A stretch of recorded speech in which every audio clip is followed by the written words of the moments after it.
The audio file starts at 0600, the wind on the flight deck drowning out everything except Admiral Halbrook's voice, as he speaks the word sever instead of suspend, effectively wiping out 17 years of service in 40 seconds. I stood 10 paces away, my hand gripping the cold rail until my knuckles turned white, refusing to look at Commander Vance's face, and instead focusing on the Admiral as he signed the order on a portable slate with a hand that did not shake. It was not an act of individual punishment, so much as a procedural erasure, performed with the clinical indifference of an institution, deciding to cut off a limb to save the body before the infection could spread.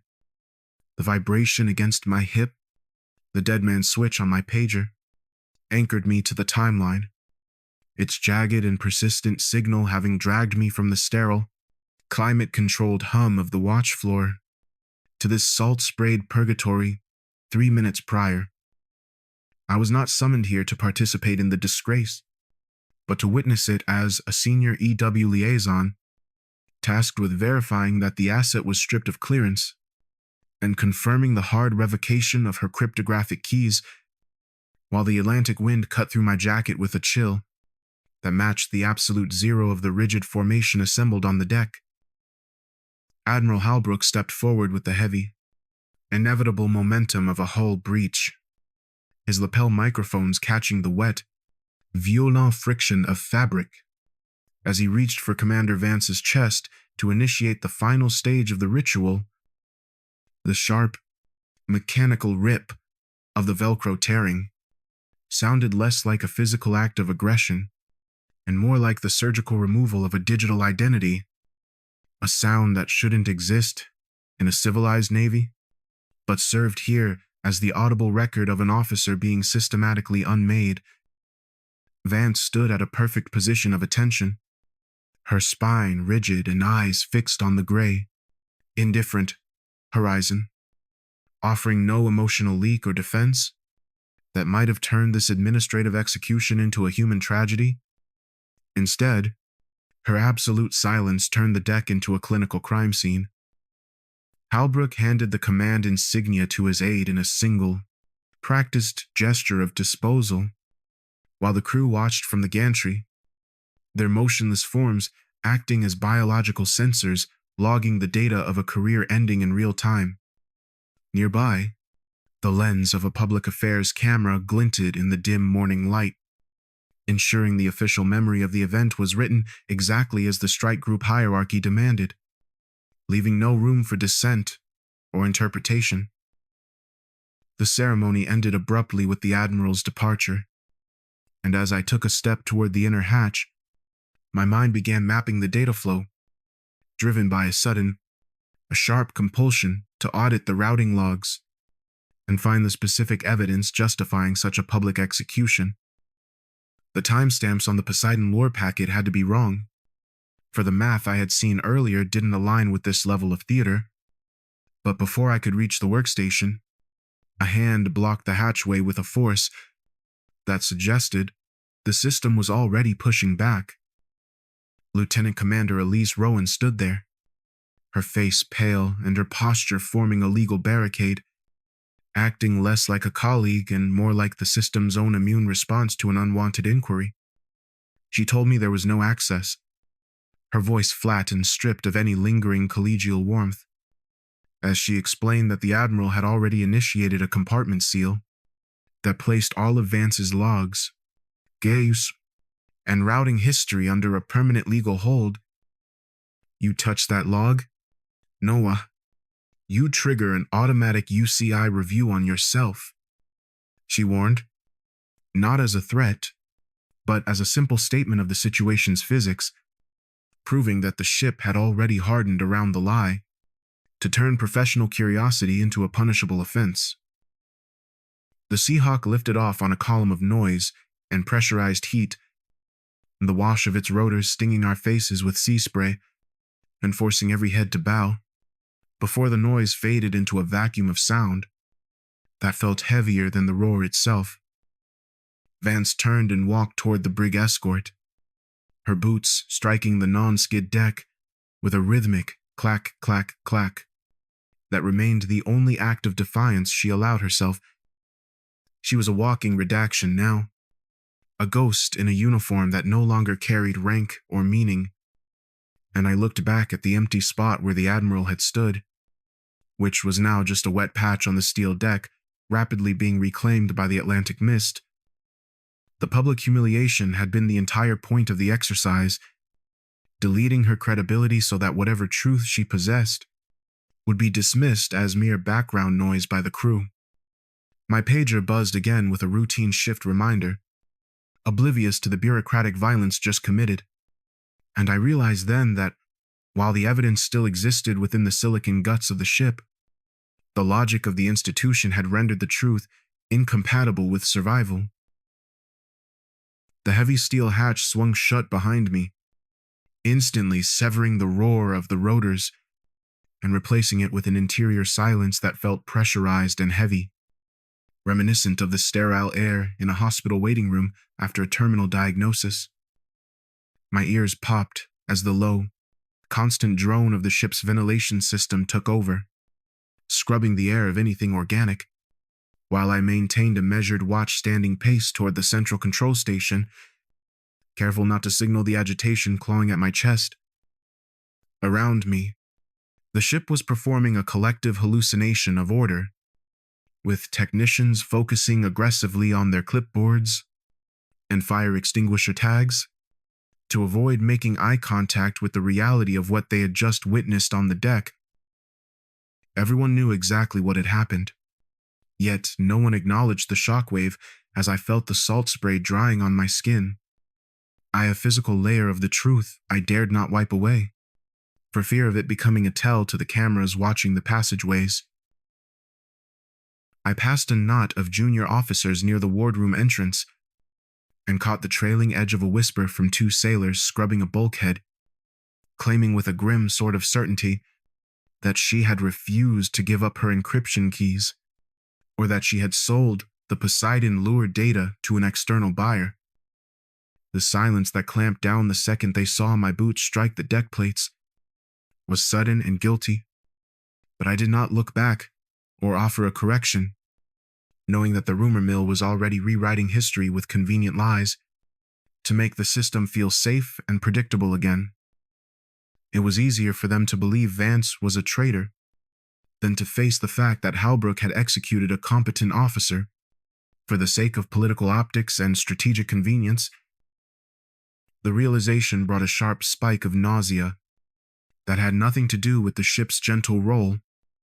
Without the artifact of the log to anchor her story, Vance wasn't just being relieved. She was being systematically unmade by the very crew she had once commanded. At my workstation in the EW coordination bay, I logged in with cold, steady hands, the monitors flickering to life with the familiar blue geometry of the fleet tactical grid and the scrolling status of the sensor arrays. I navigated immediately to the routing history to find the flag or error code that would prove a compromise of the Poseidon lure package. But as soon as I hit the query key, a violent red box flashed across my monitor with a finality that felt like a slap. Access denied. The system cited a Tier-9 authentication lock, and when I attempted a passive, read-only query for her last login timestamp, the terminal informed me that the subject data had been expunged from the local cache and referred me directly to the legal hold protocol. Elise Rowan hadn't wasted a single second in bricking over the archives, and the terrifying speed of the lockout suggested this was a preloaded sequence, rather than a frantic reaction to a leak. They had the erase person script ready before Halbrook even stepped onto the flight deck, and as I stared at the blinking cursor, it felt as though the machine itself was watching me, adding my ID number to a growing list of potential contamination vectors for a story they had already finished writing. A chime from the 1MC system froze the entire compartment as the executive officer's voice, flattened and stripped of any humanity by the digital audio compression, announced that Commander Vance had been relieved due to a loss of confidence in her ability to lead. The XO assumes acting command and warns that any unauthorized discussion of the change on unsecure channels is a violation of OPSEC, effectively codifying the lie into official naval doctrine. The message clicked off with a sharp electronic pop, and the hum of the ventilation returned, louder than before, as the watchstanders around me relaxed their shoulders and went back to their keyboards with a visible sense of relief. The official narrative was now sealed and locked, leaving me as the only one in the room who felt the trap closing on the truth. The ship was no longer a weapon directed at an external enemy. It had become a containment vessel for a procedural anomaly, and I was sealed inside with the people who had just finished rewriting reality. The server farm on the Orlop deck smelled of ozone, and the specific, dry metallic heat of 10,000 processors grinding through the night, providing a sanctuary of recycled air, where the network was screaming while the rest of the ship slept. It was 0300, the dead hour of the graveyard shift, and my assigned task of system hygiene, the digital equivalent of an aviation FOD walk, involved scrolling through millions of error logs and verifying checksums with a tedious precision that I found strangely seductive. Down here, the logic was binary and absolute, a world where a packet either arrived or it didn't, entirely free from the messy, fluid politics of the flight deck, where admirals could ruin careers with a single, unrecorded gesture.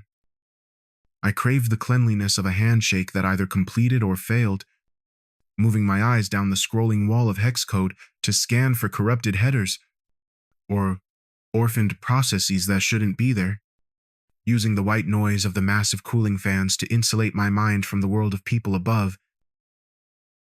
Then I saw the debris, a single routing log entry buried among routine weather updates and sensor health checks that would have been invisible to anyone else, but which snagged my brain like a nail, catching a loose sleeve. The entry showed a source maintenance node, NODX77, sending a packet to the core router at 02, 14, and 09 seconds. But the sequence number was a 6-millisecond violation of causality, arriving before the packet that supposedly triggered it. In the synchronized architecture of a high-end naval network, such an event was a physical impossibility, representing the jagged scar tissue, where a full hour of the ship's memory had been surgically excised and the remaining ends stitched back together. This was not a standard glitch, which would have appeared as garbage data or a simple timeout. This was a structured command string disguised as noise, a digital stone left on the runway of the ship's memory that proved the existence of a cut that wasn't supposed to be there. A cold, sharp itch of compulsion replaced my fatigue, as I realized the math simply couldn't be wrong. Yet the log showed a valid authentication handshake, despite the desynchronized clocks of the nodes. I typed a manual query to ping the NODX77 sector, hoping only to ask the system what time it thought it was. But the terminal blinked with a hard administrative block. Error. Read-only access. Sector locked by admin protocol.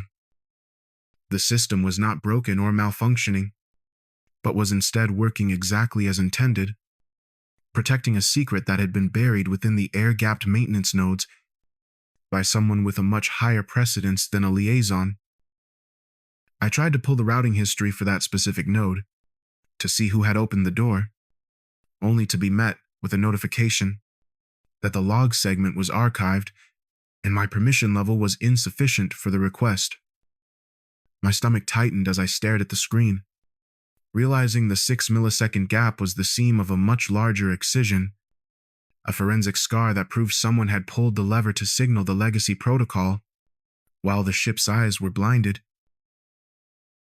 I sat back against the roar of the cooling fans, staring at the single line of glowing text. 0214 and 09.004, and weighing the survival choice of deleting the query against the act of professional arrogance required to flag it for preservation. A smart officer would have cleared his local cache and gone to the mess hall for powdered eggs, especially after witnessing the public execution of a commander for a supposed leak just hours before. But I couldn't let the math be wrong, for if I ignored the scar, I became part of the hallucination of order that was currently choking the ship. My fingers moved to type the command flag, ANOML3, ID, KDN, before I could talk myself out of the risk, the act feeling like a declaration of war against the silence. The screen flashed green once, confirming the log was preserved and tagged, and a heavy unease settled into my bones as the physical fatigue returned with a vengeance. I hadn't just found a loose screw in the digital machinery. I had found the one screw the ship was desperately trying to hide. And now, the ship knew exactly who had found it. This wasn't a glitch, but a perfectly timed digital handshake, executed at the exact moment the carrier turned into the wind to launch aircraft, a maneuver that blinded its own towed array sonar.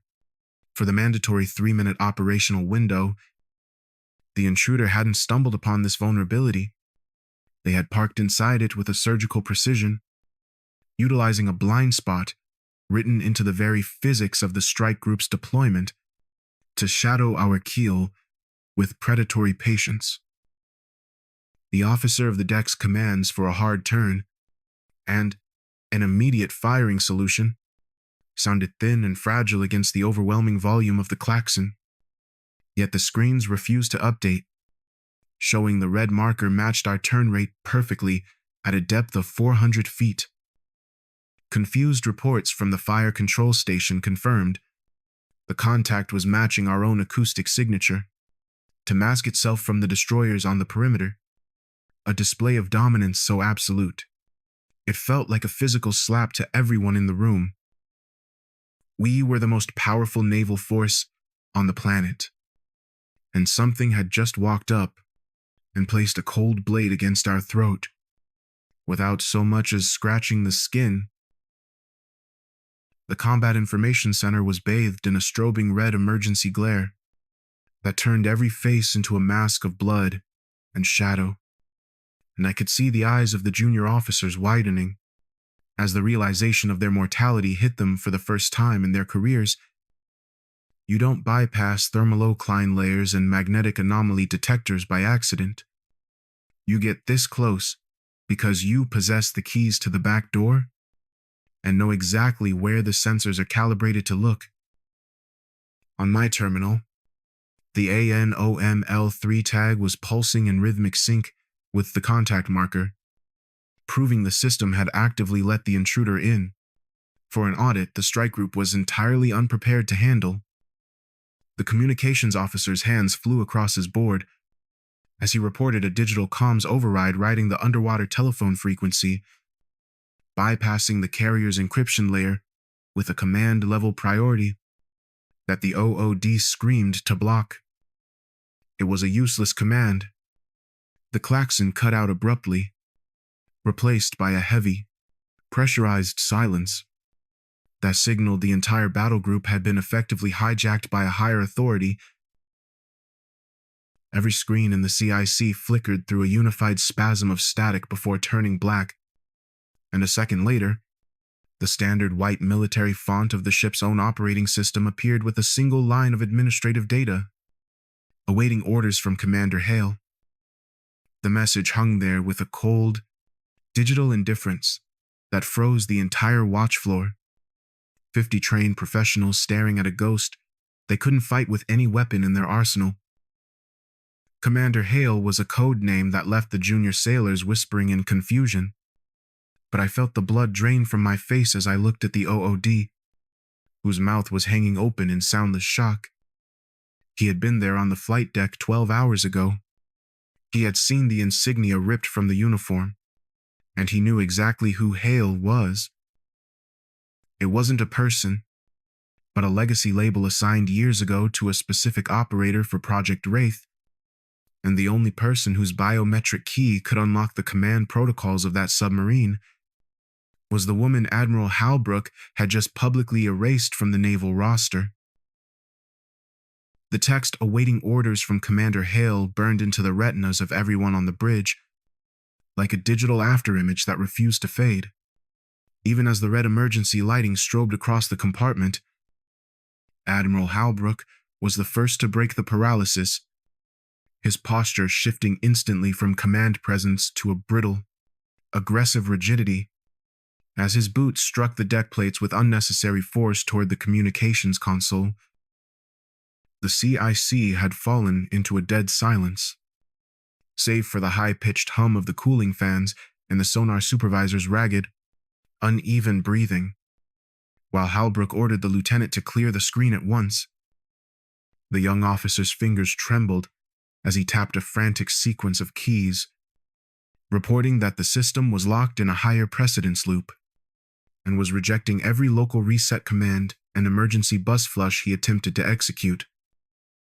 Halbrook didn't hesitate to shove the lieutenant aside, with the clinical efficiency of a man moving a piece of furniture, leaning over the console himself to type Auth Override Alpha 1 with a sharp, percussive clack of the keys. The screen flickered for an agonizing second, the cursor pausing, as if considering the command, but the text remained, blinking back at the Admiral in a digital mockery of his rank that made his skin turn the color of a fresh bruise under the red lights. Halbrook straightened his tunic, a reflex of authority that appeared suddenly pathetic against the cold indifference of the silicon, and announced to the room that the submarine's handshake protocol was merely corrupted and defaulting to a legacy tag. He ordered the theater-level command override sequence, producing his physical key and inserting it into the guarded switch alongside the OOD to initiate the nuclear option of network administration designed to stop a mutiny.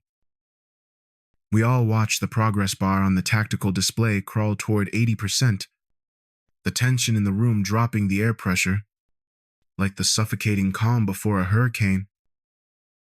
Then, the system didn't just fail.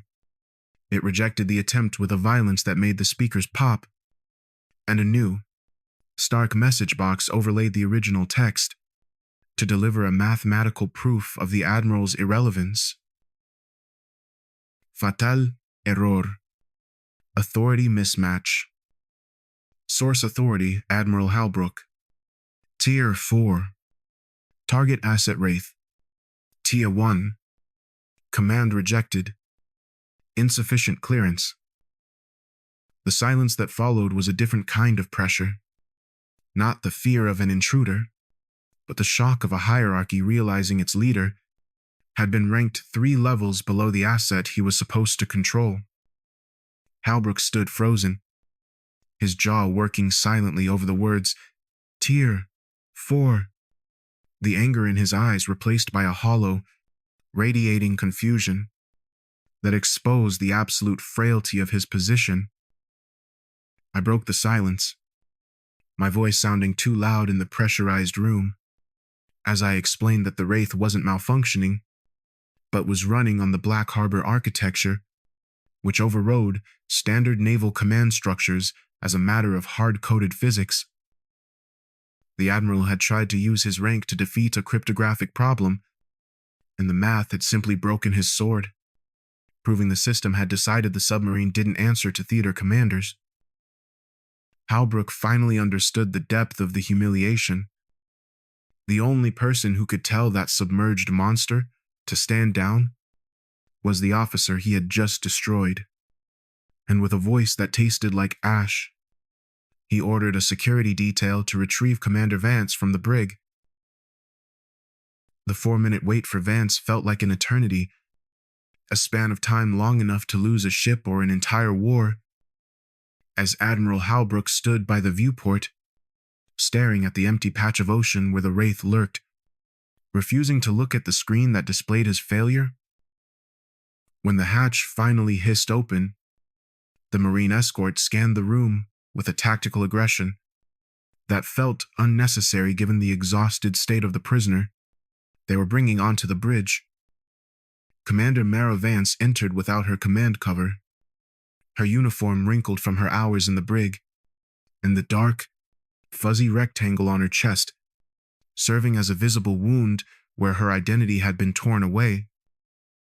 The metallic clink of her restraints was the only sound in the room, as she looked at the tactical display with a terrifying lack of surprise, her lethal patience forcing the Admiral to turn and face the woman he had tried to erase from existence.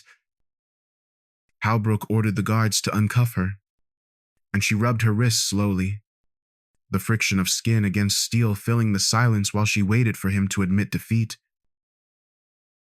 Halbrook tried to frame the lockout as a technical glitch in the submarine's handshake protocol, ordering her to clear the confused asset as if she were a mere technician. But Vance countered with a calm, clinical boredom that made the Admiral look like a novice. She explained that the Wraith was a Tier-1 autonomous platform operating exactly as designed. It had detected a carrier maneuver mimicking a hostile firing solution without receiving a friend code, leading it to assume the flagship was compromised. When Halbrook commanded her to secure the ship, Vance stood her ground, her voice cold as she reminded him that she was currently under a legal hold, and that any unauthorized access to Tier-1 systems would be a felony. She forced the transaction. If he wanted his ship back, he had to authorize her access on the record via voice, print, and biometric log, officially admitting to the entire strike group that he needed Commander Hale to survive the night. The bridge was suffocatingly quiet as Halbrook stepped to the command microphone. To reinstate her privileges, with authorization Alpha 1 actual, trading his pride for the safety of his fleet in a recorded statement of necessity. Vance placed her palm on the biometric glass, a beam of blue light scanning her hand for several seconds. Before she spoke the hash key, orbit, decay, silence, which caused the awaiting orders text to vanish in a cascade of green data. She scrolled through the routing logs with eyes that darted with engineer precision, and I moved closer, driven by my own compulsion to see the math behind the anomaly that had nearly crippled us. She pointed to a line of code at the bottom of the stack, matching the 6-millisecond scar I had found in the server room, and revealed the truth that shattered Halbrook's narrative of a simple malfunction. The carrier's turn hadn't triggered the Wraith. A distress or compromise signal had been emitted from a Parasite device inside the carrier at 0214, masking itself within the turn's acoustic noise to ping the submarine. The submarine contact on the display shifted from red to blue, stationing itself off the starboard quarter as a silent guardian rather than a threat. But it refused to submerge or leave the vicinity of the carrier. Vance held up her wrists for the cuffs, her voice devoid of any triumph, as she explained that the distress signal was still active, meaning the Wraith now considered the carrier a crime scene. It was duty-bound to protect until an audit was completed. She looked Halbrook in the eye and stated the final cost of his optics-driven leadership. There was no leak, only a saboteur who was still on board, effectively trapping the entire battle group inside a cage of its own, making... Halbrook looked from the flickering screen to Vance, his hand shaking slightly as the cuffs clicked back into place, the sound no longer marking an ending, but the locking of a vault we were all sealed within, together with an invisible enemy. The server room remained the coldest place on the ship, yet my palms were slick with a fine coating of sweat against the maintenance console as I sat within a small pocket of recycled air that smelled of ozone and scorched silicon. The industrial hum of the cooling fans provided a continuous, high-pitched scream, a sound that effectively masked the rapid, uneven thrum of my own pulse, while I focused on the assembling of the ledger. This was no grand document of rebellion, but a clinical correlation of system events that the ship's official history insisted had never happened, constructed by layering the decrypted handshake from the deep-sea asset over the carrier's internal routing logs. The white glare of the monitor reflected off the salt-stained bulkheads of the orlop deck. As I forced the two massive datasets together, watching with a forensic intensity for the moment the math would inevitably break under the weight of a lie. The math was beautiful and coherent until it reached the precise coordinate of 0214, the point where the internal logic of the network shattered and the hex code began to bleed into impossible patterns. I zoomed into the sequence numbers until my eyes burned from the white light, identifying a 6-millisecond violation of causality that acted as the jagged scar tissue of a much deeper wound in the ship's memory. It wasn't just a glitch. It was the seam where a full 60-minute excision had been cut out of the ship's collective history and restitched with a surgical precision that left no other debris for the standard audit tools to find. This vacancy had started just seconds before the distress signal was broadcast to the dormant nodes, proving that the hour had been physically erased from reality to hide the signature of the command that had summoned the submarine. My thumb pulsed rhythmically against the plastic edge of the keyboard as I realized I was not finding a secret, but identifying the hollow space where a secret had been buried with the professional indifference of a machine. The memory of the lieutenant's dismissal returned, unbidden and cold, reminding me of our conversation in the wardroom 3 days ago, where the air was thick with the smell of over-roasted coffee and his cheap citrus cologne. I had pointed out a minor lag spike in the primary sensor feed, but he had not even looked up from his tablet, choosing instead to adjust his collar and dismiss the jitter as mere packet loss inherent to the noisy environment of the Atlantic. He had seen the same hesitation in the flow of information that I had, but he chose to call it a glitch, because a glitch was safe and required no paperwork to justify to the higher-ups. To the strike group's command staff, the gap was just a buffer, underrun in a system too complex to be perfect. But the gap I was tracing now was too clean to be an accident of nature or physics. I searched through the metadata of the air-gapped node for a biometric handshake or a login record, but found nothing, realizing then that someone had physically pulled the lever while the ship was blinded, sifting through the digital equivalent of a paper shredder to find the signature of intent. The terminal suddenly lagged, the trackball refusing to move the cursor, which stayed frozen over the recovery bar at 42%, while the fans in the server rack behind me pitched into a terrifying, localized roar. The progress bar did not move, and despite my frantic tapping of the interrupt sequence, the terminal remained unresponsive to local commands, signaling an active resource drain from someone else on the high-precedence network. They were dumping massive volumes of junk data into my local buffer to drown my recovery process in a digital fistfight, and the network activity monitor showed the outbound traffic from my station spiking toward the ceiling, despite the fact that I was not sending a single byte. I whispered for the machine to hold together as a name flickered for a fraction of a second in the recovered sector, only for a red dialog box to slam onto the screen, delivering an administrative veto that was cold, absolute, and backed by the weight of Black Harbor enforcement protocols. My ledger vanished as the system scrubbed my workspace in real time, proving that the saboteur wasn't just watching me from the shadows. They were reaching through the network to participate in the deletion of their own history while I sat helpless in the dark. The tactical vest felt like a borrowed skin, rigid and heavy with the weight of ceramic plates that belonged to a predator rather than a cyber liaison like me. But I had no choice but to follow the gray team into the darkness of the lower decks.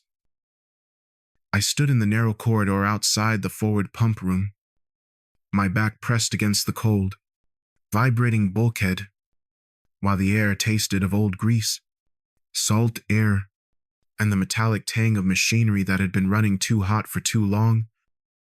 On my forearm, the ruggedized tablet glowed with the green text of Admiral Halbrook's kinetic intervention order, its countdown timer pulsing with a silent, relentless pressure that seemed to match the low-frequency thrum of the ship's screws. The 4 members of the Grey Team were silent machines around me, communicating only through fist clenches and subtle shifts of weight that I could feel through the vibration of the deck plates. They checked their weapons with a surgical precision that left no room for cinematic banter, and as the lead operator raised 3 fingers, then 2, my chest tightened with the realization that we were about to breach a sanctuary of the ship's own spine. The breach was not a heroic explosion, but a concussive, ugly slap that sucked the oxygen from the hallway and turned the flashbang into a hammer striking my skull, dissolving my vision into a strobe-lit nightmare of charcoal smoke and fine gray dust. A heavy hand slammed into my back, shoving me forward into the noise with a blunt command to move, and I stumbled over the metal threshold into a maze of hissing pipes and roaring valves that smelled of fresh hydraulic fluid.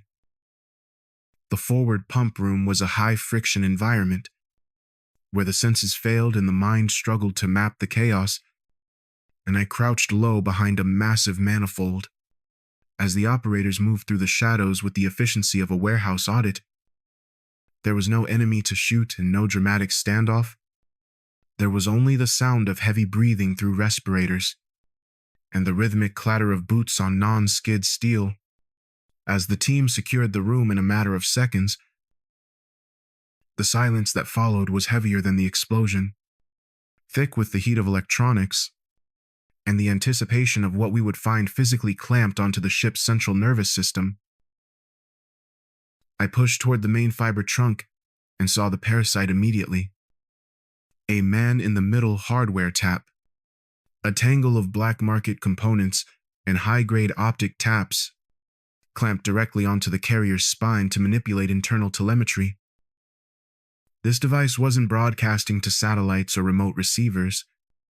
It was a parasitic rig designed to intercept and rewrite the ship's perception of reality before it ever reached the bridge consoles or the sonar stations.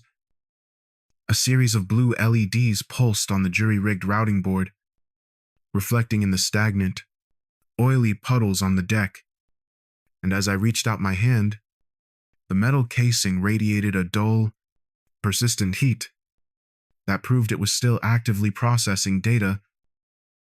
I touched the edge of the folding stool nearby and found the plastic was body warm, a physical proof that we had missed the operator by mere seconds. In our clumsy, concussive approach, the realization hit my stomach like a cold stone. The person who had triggered the distress signal and held the battle group hostage had slipped back into the labyrinth of the lower decks like a shadow returning to the dark. "Do not turn it off." Director Stratton's voice crackled in my earpiece, sounding cold, bureaucratic, and entirely devoid of human frustration, despite the near miss we had just experienced in the pump room. He ordered the serial numbers to be recorded and the device bagged and sealed under a clean chain of custody for the coming audit, viewing the hardware as a forensic artifact rather than a defeated enemy. One of the Grey Team operators produced an anti-static bag and stripped the Parasite from the bulkhead with robotic precision, and I watched the silver custody seal catch the dim emergency light as the device was taken into custody. This was not a victory, but a recovery of debris that proved the crime while losing the criminal, and I looked at the severed fiber trunk, where the raw glass ends glowed like dying embers in the smoke-filled air.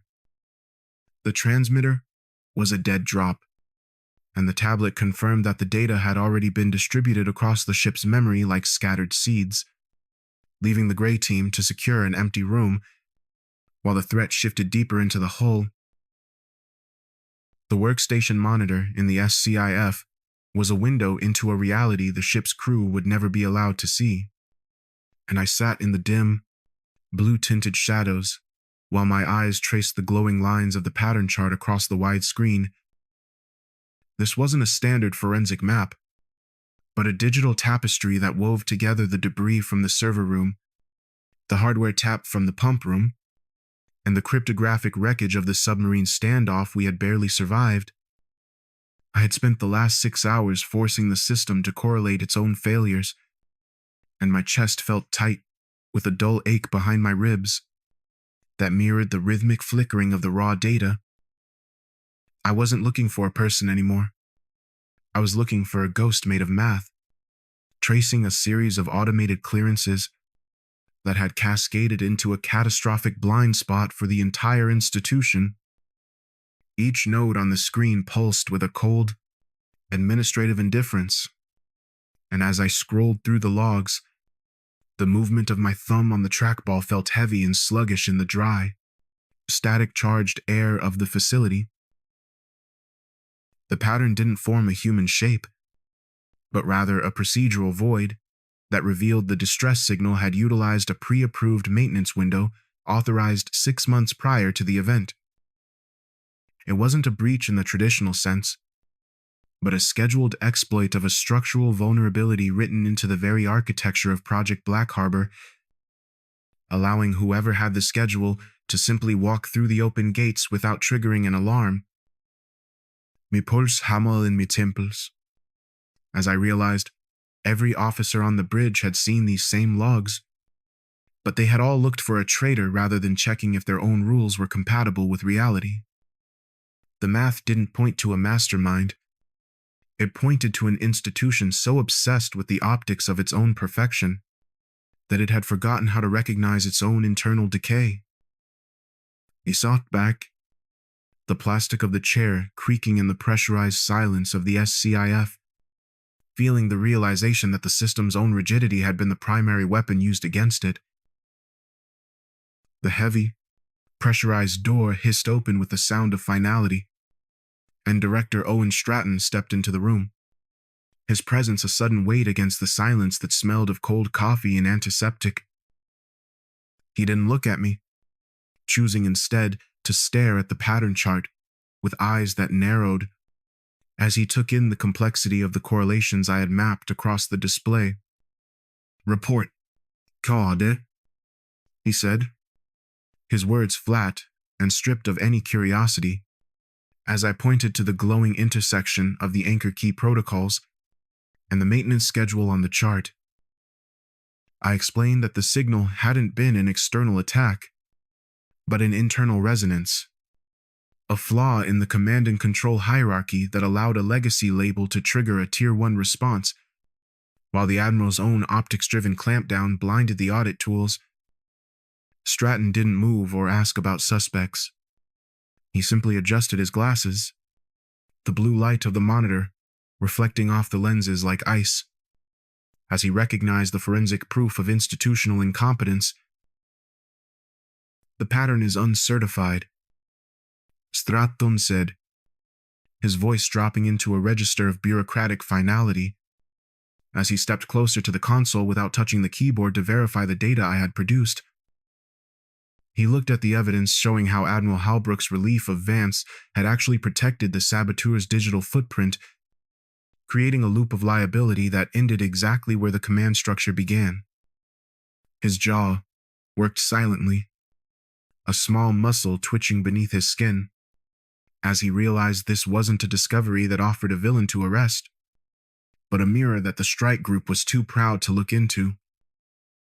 He wasn't the investigator anymore. He was the damage control officer, and he looked at the drive I had used to compile the ledger with an expression that had hardened into a mask of professional denial. The discovery was a liability to be managed, a stain on the Navy's reputation that required containment rather than resolution, regardless of the cost to the truth. "This chart does not exist in the official record," Stratton continued, his tone devoid of any human heat.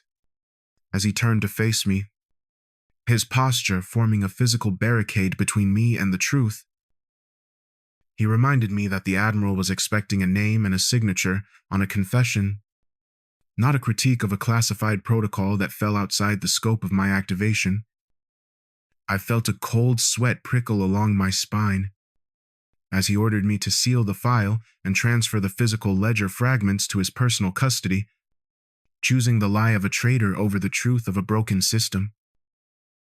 He was a pragmatist, viewing the system gap as a variable to be suppressed rather than a vulnerability to be fixed. And as I stood up, the weight of the tactical vest felt heavier than ever before on my tired shoulders. I had found the truth, but the truth had no place on a warship, where the most dangerous thing you can find isn't an enemy, it's a mistake that no one is allowed to own. The hangar bay was a theater of synthetic light and pressurized silence, a vast steel cathedral that seemed to swallow the sound of human breathing, until only the industrial hum of the ship remained. A temporary dais had been erected against the predatory backdrop of an F-35C, its gray, composite skin absorbing the harsh glare of the public affairs camera rigs like a black hole. I stood 20 paces back, tucked into the cooling shadows of a maintenance rack, clutching the hard copy of the ceremonial directive with fingers that felt wooden and detached. The paper was crisp and heavy, the ink of the administrative header, Ref Project Black Harbor Status Correction, still smelling faintly of ozone and high-yield toner. Admiral Renee Mercer stood at the edge of the platform, her posture an iron column of strategic authority that brooked no dissent. She didn't look at the crew assembled in the shadows, and she certainly didn't look at Halbrook. Instead, she fixed her gaze on the glowing lens of the primary recording trace, her eyes calculating the precise millisecond the feed would go live to the Pentagon's secure intranet. This wasn't an act of justice or restoration of honor. It was a calibration of the institution's image, a surgical adjustment to the official narrative. Admiral Halbrook moved like a man walking toward a firing squad. His face, a mask of controlled humiliation, that the red PAO lights turned the color of raw meat. He had spent the last hour in a closed-door audit with Mercer, and the result of that collision was written in the rhythmic, obsessive twitch of his left jaw, and the unnatural, brittle rigidity of his spine. There had been no apologies in the wardroom, and no admissions of error. There was only the cold, heartless mathematics of liability, and the need to preserve the command structure at any cost. Mercer had deemed the public relief of Commander Vance a procedural overreach that threatened the strike group's operational integrity, and now Halbrook was the one required to pay the optics tax. I watched him take his place behind the lectern, his hands gripping the wood until the knuckles turned a bloodless white. The red record light on the primary camera flickered to life with a soft electronic chime, and the silence in the bay became absolute, the kind of pressurized vacuum that follows a catastrophic system failure. The crew watched with a collective, unblinking stare, the atmosphere heavy with the terrifying realization that the hierarchy was about to cannibalize its own pride for the sake of continuity. Mercer stepped forward, her voice a flat, administrative drone that cut through the recycled air with the precision of a scalpel. By order of Fleet Admiral Mercer, theater command status for Commander Mara Vance is hereby restored, and all previous administrative holds are secondary to this corrective directive. She didn't offer a hand or a word of comfort. She simply gestured for Vance to step into the light of the recording rig.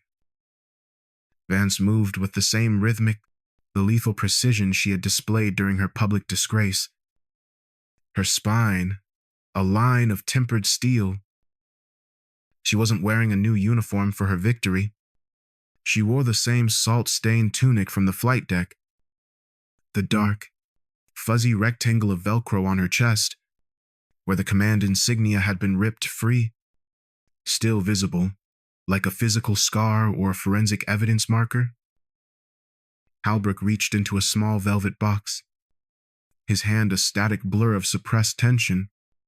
As he produced the command pin, he didn't look her in the eye as he leaned forward. He pinned the metal back onto the torn fabric, the silver needle struggling for a second against the frayed threads of her identity.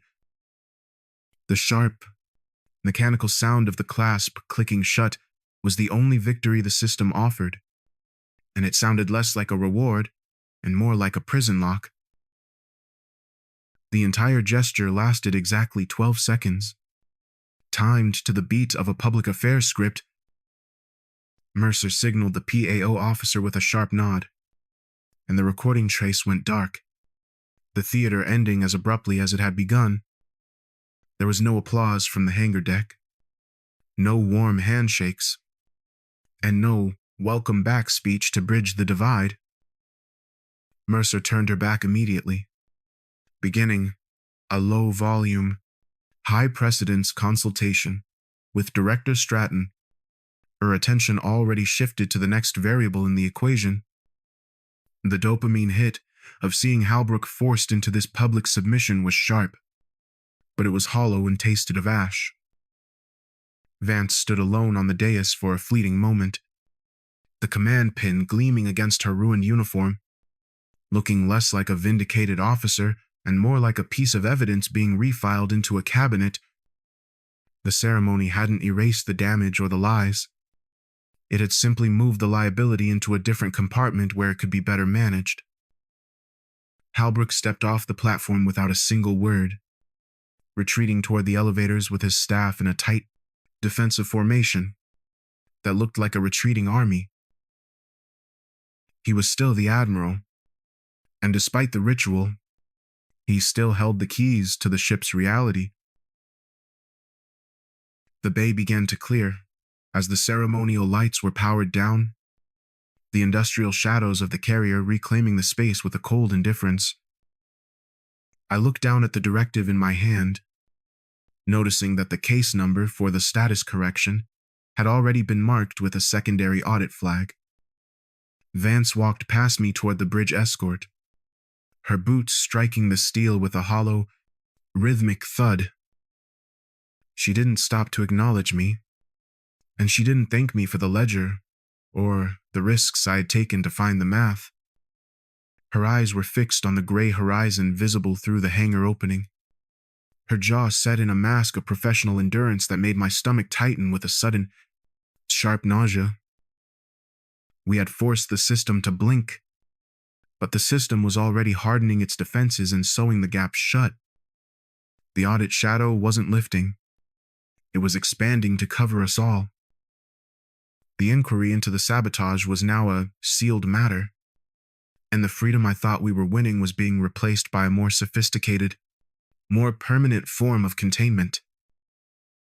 I tucked the encrypted drive deeper into my pocket, the weight of the metal reminding me that on this ship, the only thing more dangerous than being a traitor was being the man who proved the institution was broken.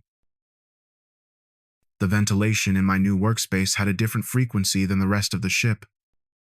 It was higher, a thin, metallic whine that vibrated in the base of my skull and replaced the comforting, industrial roar of the watch floor. I sat in the windowless compartment on the third deck, a space that smelled of fresh battleship gray paint and the sterile tang of ozone. I stared at the primary monitor, which no longer displayed the tactical grid, the sonar layers, or the shifting geometry of the battle group.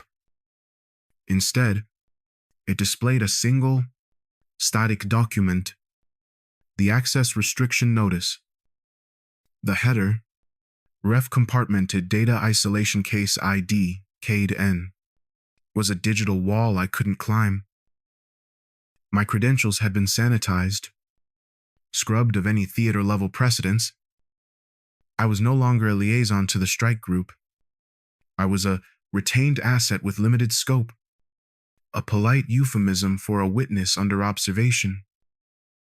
The air in the room was cold and dry, and I reached for my coffee, my fingers tracing the rim of the ceramic mug as if searching for a tactile anchor.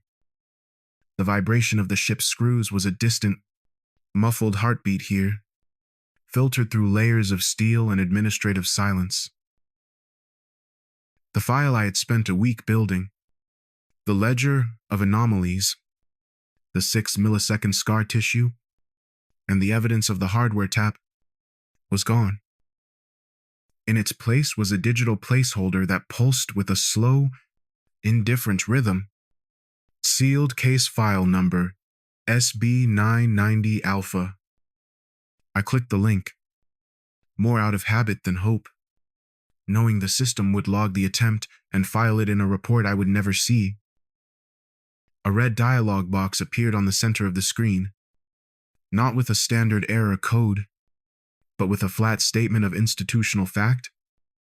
The investigation into the signal from 0214 had been closed for procedural resolution. There was no mention of the parasitic device we had recovered from the pump room, and no record of the missing hour in the routing logs. The math I had found had been filed away in a vault where it was no longer required to be true. He sat back, the plastic of my chair creaking in the silence of the compartment. The system hadn't been fixed. It had been hermetically sealed. The system gap I had discovered was now a classified secret, protected by the very authority that had allowed it to exist. The heavy door hissed open without a knock, and Director Owen Stratton entered the room. He didn't carry a briefing folder, a commendation, or a physical file. He stood by the door, his shadow stretching across my desk in the harsh, flickering fluorescent light. He smelled of tobacco and the cold, salt-laden air of the Atlantic. The Admiral is pleased with the restoration of the command hierarchy and the stabilization of the network, he said, his voice a flat, level plane of sound stripped of any inflection. He didn't look at the sealed case number on my screen, and he didn't look at the coffee cooling in my mug. He looked at me with the unblinking, predatory stare of a man who viewed human beings as mere variables in a strategic equation. He informed me that my transfer to the flagship's shoreside facility in Norfolk was already being processed. It was a promotion in rank, a pay raise, and a total, absolute erasure of my agency. I would be analyzing patterns for an institution that had already decided which patterns were allowed to be recognized. There was no thank you for the service rendered, and no acknowledgement of the sabotage. There was only a quiet reminder that my non-disclosure agreement was now reinforced by a theater-level legal hold and a career-ending audit threat. Stratton left as silently as he had arrived, the heavy, pressurized door hissing shut with a sound of finality that echoed in the small room. I was alone in the box. I turned back to the monitor to initiate the end-of-shift shutdown sequence, my fingers moving across the keys with a mechanical, deadened precision. As the system began its routine, automated scrub of the local cache, the screen flickered for a fraction of a second, a micro-stutter in the GUI. In the diagnostic window, a single line of code appeared and vanished, a lingering remnant of the handshake from the submarine standoff. It was a legacy label fragment, a tiny, glowing ghost of Commander Hale pulsing deep in the silicon architecture. The system hadn't purged the error. It had just buried it under layers of administrative debris. The ghost was still there, breathing in the deep, unexamined layers of Project Black Harbor, waiting for the next desynchronized clock or the next blind turn. I watched the cursor blink, once twice, before the screen finally turned black.